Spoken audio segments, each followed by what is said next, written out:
What if Jim, the runaway slave from Huckleberry Finn, wasn't just a sidekick?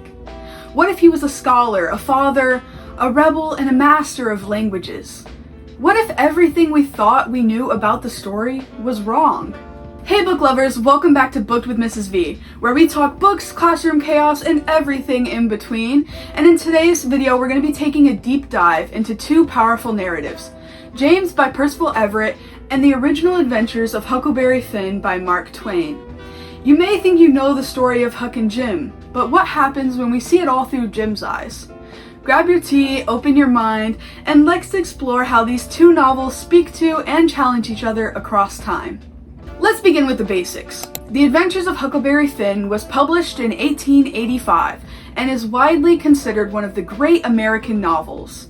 Twain, a white author writing in post-Civil War America, tells the story from the perspective of Huck, a young white boy escaping civilization. Jim, an enslaved black man, is Huck's companion, and one of the earliest complex black characters in American fiction, though still portrayed through the lens of the time, complete with racist dialect and stereotypes. Now, fast forward nearly 140 years. Percival Everett's James was written in 2024, reimagining the story from Jim's point of view.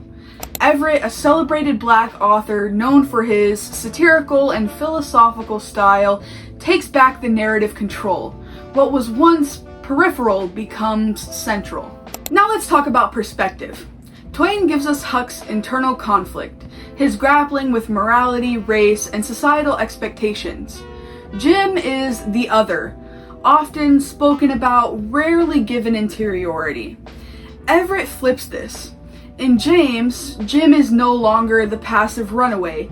He's a literate, multilingual, deeply philosophical man, hiding his intelligence to survive in a world that punishes black intellect.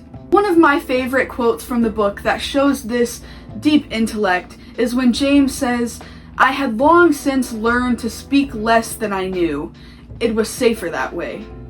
This line shows the calculated survival that Jim must perform, a nuance missing in Twain's version. We hear Jim's thoughts, his sorrow, his plans, and crucially, his strategy. Both books use satire, but to very different ends. Twain uses vernacular to critique Southern hypocrisy, but at times it veers into offensive caricature. Everett, on the other hand, weaponizes language. Jim not only speaks perfect English privately, but also Latin, French, and Greek throughout the novel. His ignorance is a performance, an act of rebellion. Knowing that Jim was simply choosing to play dumb really shaped the way that I read the narrative of the trip down the river. We can really see how Jim played an integral role in even the original story of Huck and Jim, and how he was kind of pulling strings behind the scenes to keep Huck safe and himself, and to carefully nurture the growing masculinity of Huck in both stories. Everett also ridicules the absurdity of white supremacy. One powerful scene involves Jim decoding the madness of white characters who believes themselves to be superior despite being illiterate or cruel.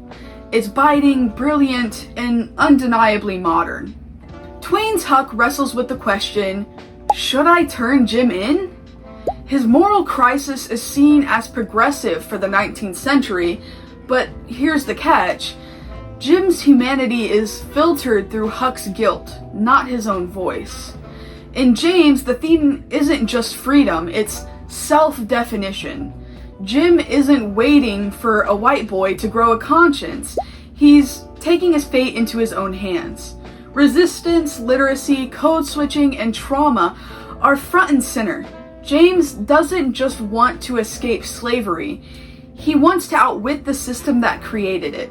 Some key quotes that I compared to get to this standpoint is Twain's version when he says, "All right then, I'll go to hell," compared to a quote from James in Everett's version where he says, "I was not a fool, though it paid to play one."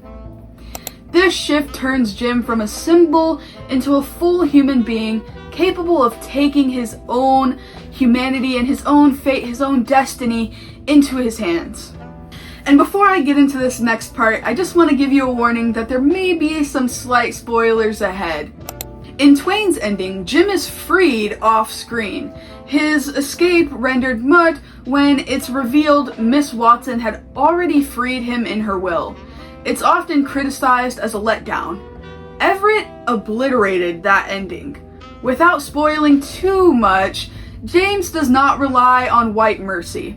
It's a radically different resolution, one that reclaims power and revises the narrative arc with agency and consequence. James is more than a retelling, it's a reckoning. It shows how stories shape our understanding of race, power, and voice. Everett's novel doesn't just update Twain, it interrogates him. We're reminded that literary canon isn't sacred, it's living. And it can be challenged, questioned, and rewritten. For educators, students, and readers alike, this is a teaching moment. What voices are missing from the stories we revere? And who gets to be the hero? Thank you for joining me on this powerful journey between two unforgettable books. If James made you rethink Huck Finn, let's talk about it in the comments. Don't forget to like, comment, share, and subscribe for more book breakdowns. Hit that bell to make sure you don't miss the next episode. And remember, books don't just reflect the world, they reshape it. Until next time, stay busy, bookworms.